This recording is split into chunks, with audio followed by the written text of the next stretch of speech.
Hello. In a series of lectures, we will discuss some of the elementary chemical kinetics concept. We'll start with the very basic rate law expression. Then we'll discuss order and molecularity of a reaction. Then followed by that we'll discuss integrated rate expression for first order reaction and second order reaction. Then we'll discuss the experimental methods that are available to find out the rate law or to find out the order of a reaction. We'll also discuss some of the complex reaction. In complex reaction, we'll discuss opposing reaction, parallel reaction, consecutive reaction, and chain reactions. Then we'll study the temperature dependence of reaction rate, that is the Arrhenius equation. Then at the end we'll discuss collision theory of reaction rates. As usual, during this whole exercise, I will be following these 4 commonly prescribed books, reference books. So we'll start with the very basic chemical kinetics and the reaction rate. By definition, chemical kinetics involves the study of rates and mechanism of chemical reaction. So how to differentiate chemical kinetics with respect to thermodynamics? In thermodynamics also we discussed about chemical reaction, but there exists some there exists some basic difference between chemical thermodynamics and chemical kinetics. In thermodynamics, there are basically 3 thermodynamic laws: first law, second law, and third law. But in kinetics, there is no such laws are there. It is still a developing field. Chemical kinetics is still a developing field. So we'll discuss the 3 to 4 basic differences. In thermodynamics, we have used Gibbs energy, Helmholtz energy, and equilibrium constant to describe a reaction, chemical reaction. And basically in thermodynamics, we predicted the concentrations of reactants and products at equilibrium state of the reaction. Also, in thermodynamics, the time scale over which the reaction occurs is not determined. It is only the equilibrium state that is much of interest in chemical thermodynamics. But in chemical kinetics, we study the entire progress of the reaction, starting from 0 time towards the end of the reaction. Then in chemical kinetics, we can measure the reactant and product concentration at any stage of the reaction, not only at the equilibrium state, which was used to be in chemical thermodynamics. Further, chemical kinetics provides information on time scale of chemical reaction. Then we'll discuss what is reaction rate. Reaction rate is the change of concentration of species, be it products or be it reactant. If it is reactant, it will be decreasing with time. If it is product, it will be increasing with time. Let's consider a simple reaction where A goes to B. So with time, what will happen? The concentration of A will decrease and concentration of B will increase. So this rate of change of concentration is known as reaction rate. Before going to the concentration term, we'll first understand how the number of moles are changing. If we understand the number of moles, how the number of moles of reactant and product are changing, then we can essentially find out how the concentration is also changing. So we'll first discuss how the number of moles in a reaction changes. So let's consider a reaction where A moles A and B reacts to form C and D. The small case letters are stoichiometric coefficients of the components. What are the components here? The reactants are A and B and products are C and D. So as I said, we'll discuss how the number of moles are changing with time. So the number of moles of any chemical species during any stage of reaction is given as Ni is equal to Ni0 plus Vi and Xi. What is Ni? Ni is number of moles of ith species at any stage of reaction. Ni is the number of moles of ith species at the starting state of the reaction, at 0 time of the reaction. Vi is the stoichiometric coefficient of that particular ith species, and Xi is the advancement of the reaction, means how far the reaction has proceeded. So for our example, A plus B gives rise to C plus D. There are 4 species. So we'll write the number of moles expression at any stage of reaction for all these 4 species. So what will be the case? Here for I can write A, B, C and D. Basically A and B are reactants and C and D are products. At the initial states, there is only reactants are there and there is no products. So NC0 and ND0 will be 0 essentially. And what happens with time, products are forming and reactants are depleting. So for Na is equal to Na0 minus A Xi. So A is the stoichiometric coefficient of the reactant A. Okay. Similarly, small b is the stoichiometric coefficient of reactant B, small c is stoichiometric coefficient of product C, small d is stoichiometric coefficient of product D. It is important to note that the Vi term, this Vi term, the stoichiometric coefficient, is negative for reactants and positive for products, because with time the reactants are depleting. That's why this Vi term is negative for reactants and positive for products. So then our aim is to study the time evolution of number of moles, how the number of moles changes with respect to time. So to do that, we'll differentiate this equation 1 with respect to time. So this Ni0 is a constant here in the RHS side. This Ni0 is a constant term because it is the number of moles at the starting stage of the reaction. So if I differentiate equation 1 with respect to time, what I'll get, this Ni0 term will vanish and I'll get dNi over dt is equal to Vi dxi over dt. If I rearrange that, dxi dt is equal to 1 by Vi dNi over dt. So we'll also study reaction rate can also be defined as change in the advancement of reaction with time.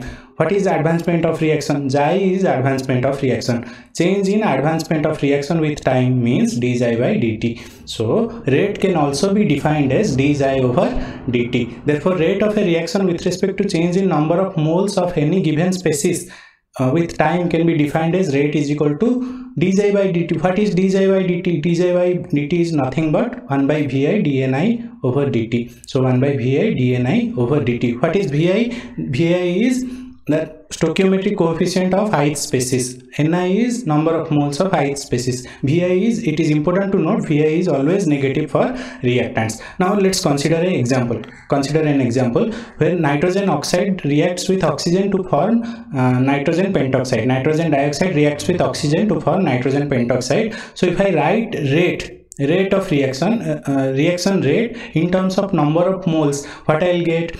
Minus 1 by 4 dNO2 over dt. This 4 is the stoichiometric coefficient for nitrogen dioxide. Similarly, for oxygen there is no stoichiometric coefficient, it is 1.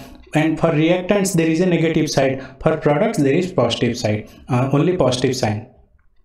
So this is reaction rate in terms of number of moles, but this reaction rate is in terms of number of moles is an extensive property. It depends upon the number of moles, but generally reaction rate is expressed as an intensive property. Intensive property means it if we divide the reaction rate with respect to volume, of the container or the system, then we will get reaction rate as an intensive property. So reaction rate can be made an intensive property by dividing rate expression in equation 3 by volume of the system. So that rate of reaction can be defined as Vt or R. Any term is fine. So we have already defined rate in terms of number of moles. If we divide that with volume, we'll get rate, which is an intensive property. And generally in kinetics, this the reaction rate is always expressed in terms of an intensive property, and some books write that as Vt or R, whatever it is. So 1 by V, that volume of the system is divided. Then so here 1 by V, this is the capital V is volume of the container or system. Then 1 by Vi is stoichiometric coefficient of ith species. dni is the change in number of moles of ith species. Now number of moles per volume is nothing but concentration. So I is concentration of ith species. Okay, and that is Ni by V. So this is my reaction rate. Reaction rate is change in concentration of ith species over time and multiplied with a suitable coefficient factor. So let's consider the same reaction. A, B gives rise to C and D. Here we will define rate in terms of an intensive rate we will define. So we will divide by the volume term. So for reactants it is negative rate, and for products it is positive rate, because products are forming with time and reactants are depleting with time. So we'll get the rate in terms of concentration of A, concentration of B, concentration of C, and concentration of D, and all can be equated. Now few important points with respect to reaction rate is, as I said, the reaction rate is the coefficient is the coefficient when it appears in the reaction rate is negative for reactants and positive for products. So as the number of moles of reactant decreases with time, the negative sign for coefficient ensures that the reaction rate is positive. So essentially what I mean to say is the coefficient of reaction, the coefficient becomes negative for reactants and positive for products. This is the first point to remember. The second point to remember is, let's consider the same example where nitrogen oxide reacts with oxygen to form nitrogen pentoxide. So let's observe this reaction. What happens when 1 mole of oxygen reacts, 4 moles of nitrogen dioxide reacts? Means rate of conversion of nitrogen dioxide is 4 times faster than oxygen. Again I am saying, in the chemical reaction where nitrogen pentoxide is forming, the rate of conversion of nitrogen dioxide is 4 times faster than that of oxygen. But the overall reaction rate is same with respect to all the species. With respect to all the species means with respect to all the reactants and with respect to all the products. So overall reaction rate will always be remaining constant, but rate of conversion of different species may vary with respect to each other. This is the second point to remember. The third point to remember is, when I change the stoichiometric numbers, when I change the stoichiometric numbers of A and B, the reaction rate will change, because the reaction rate essentially depends upon the stoichiometric coefficient or stoichiometric numbers of reactants and products. So when I am going to change the stoichiometric numbers, the reaction rate will vary. So to make the reaction rate constant, generally it is practiced that to work out with a balanced chemical reaction. Generally balanced chemical reaction is consistently used throughout a given kinetic problem, so that we can avoid the problem of different reaction rates, because reaction rate depends on the stoichiometric coefficient. Now we'll discuss rate law. What is rate law? It is the relation between reactant concentration and rate of chemical reaction. For majority of homogeneous chemical reaction, an empirical relation between reactant concentration, again I am repeating, it is an empirical relation between reactant concentration and rate of a chemical reaction.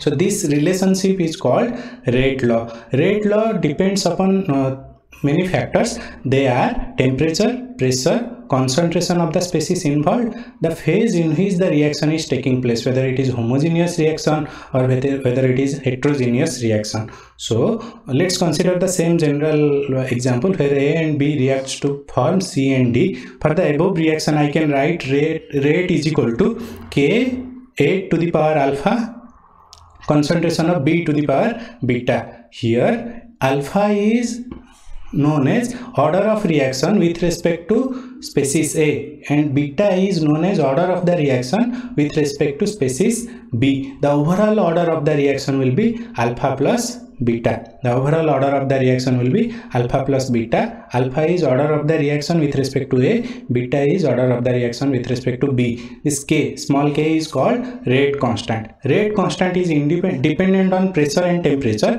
but independent of concentration of the species. So again I am repeating, rate is equal to rate constant into concentration of all the reactants raised to their corresponding powers. The powers are nothing but the respective orders of the reaction with respect to that particular species or particular reactant.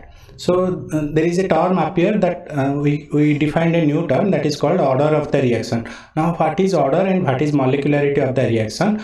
So the number of molecules or ions that take part in the rate determining step is called molecularity of a reaction. Okay, rate determining step is the slowest step of the reaction. So in the slow step of the reaction, the number of molecules or ions taking part in a reaction is called molecularity of the reaction. Rate determining step is used to obtain molecularity. Molecularity is always a whole number and it is a theoretical concept. Again, molecularity is independent of pressure and temperature. Now what about order? Order is sum of powers to which reactant concentrations are raised in rate law expression. Order of reaction depends on overall reaction. Molecularity is obtained only in slow step of the reaction, but order of the reaction depends upon overall reaction starting from 0 time to end time. The order of a reaction can be 0, again an integer, it can be a fraction, or it can be a negative term also. Order can be 0, integer, fraction, or negative, but molecularity is always a whole number. Then order is always determined by an experiment. It depends upon pressure, temperature, and concentration. But molecularity is independent of pressure and concentration. Now, what is we defined a new term also called rate constant. So what is the rate constant? Now rate is equal to rate constant into concentration of reactants is raised to their corresponding orders. So reaction rate has always the same unit. The rate of reaction is always have same unit. And what is the unit of rate of reaction? The rate, this R has a unit that is constant, and that unit is concentration per time. The unit of R is concentration per time. What is again concentration? Concentration is nothing but mole per liter or mole per decimeter cube. Liter is same as decimeter cube. So concentration means mole per liter, and time in second inverse. So the unit of reaction rate is mole per decimeter cube, or mole decimeter cube minus inverse of decimeter cube into second inverse. This is unit of R, that is constant. Now the concentration, this A and B are concentrations term. So what is the unit of concentration? Unit of concentration is mole per liter or mole per decimeter cube, but they are raised to some orders. So depending upon these alpha and beta values, the unit of A and B will be varying. Depending upon the alpha and beta values, the unit of A and B will vary. The unit of R is constant, A and B will vary. So the unit of K will depend upon essentially alpha and beta. So we'll see how that depends. So there are starting from 0 order to third order and fractional order reactions we will discuss. For a zero order reaction, R is equal to K. There is no concentration dependency. Now what is the unit of R? The unit of R will be same as unit of K. The unit of R is concentrations per time. Concentration is mole per liter into time is second inverse. So for zero order reaction it is mole decimeter Q inverse second inverse. For first order reaction, R is mole decimeter Q inverse second inverse, and A is what? Mole per liter. So mole per liter will cancel out, only second inverse will be remaining there. Similarly for second order reaction, when only one species is there and the reaction is of second order, we can find out the rate. For a fractional order also we can find out the rate. These are simple mathematics, it can be calculated. I will not go to the details. Then we will go to some of the important points with respect to rate law. Generally rate of a reaction changes with time. With progress of reaction, rate decreases. Means at 0 time, whatever the rate, after some time, suppose after 10 second or 15 second or 20 second of a reaction, the rate will be lesser than the rate at 0 time. So which rate to follow, which rate to notify, what is the rate, at which time the rate is to be mentioned. So there is a if we mention the rate of a reaction at different times, then that may lead to confusion. So generally it is practiced that whenever the rate of a reaction is mentioned, it is generally, if nothing is mentioned, it is generally the initial rate, means the starting state of the starting phase of the reaction, means when the time is almost 0, only that rate is generally reported. However, if rate constant, concentration and order dependence are known, then reaction rate at any other time also can be calculated. But generally whenever the rate of a reaction is notified or it is mentioned, it is always the initial rate of the reaction. Then there is second point of importance is many rate law cannot be written in form of equation 5. What is equation 5? Equation 5 is a simple rate law expression where R is equal to K, A to the power alpha, B to the power beta. here A and B are forming C and D. So this is a simple rate expression, but there are many reactions which does not look this simple. So for those kind of reaction, I given one example where hydrogen reacts with bromine to form hydrogen bromide. Here the rate expression does not look that simple. What it used to be in equation 5. So this rate expression looks very complicated. Now why this complicacy arises? Here the K prime and K double prime are constants, the other reaction constants. In above example, the concept of reaction order has no meaning. Here we cannot find out the order of reaction because it looks so complex that we cannot find out order of reaction. Now why is such a reaction rate law is obtained? Such chemical reaction is obtained because reaction takes place in multi steps. Here in this process, although the formation of hydrogen bromide looks simple, but the reaction does not proceed in a single step. It is a multi-step reaction. That's why the rate law is complicated, and we cannot find out order with respect to each of the reactants very precisely. Then we used to be find for simple reactions. So the order of reaction is much more convenient when it is a simple reaction. For complicated reaction, there is no meaning of order of a reaction basically. So with this we will stop here. In the next session we will discuss experimental methods to determine reaction order. Thank you.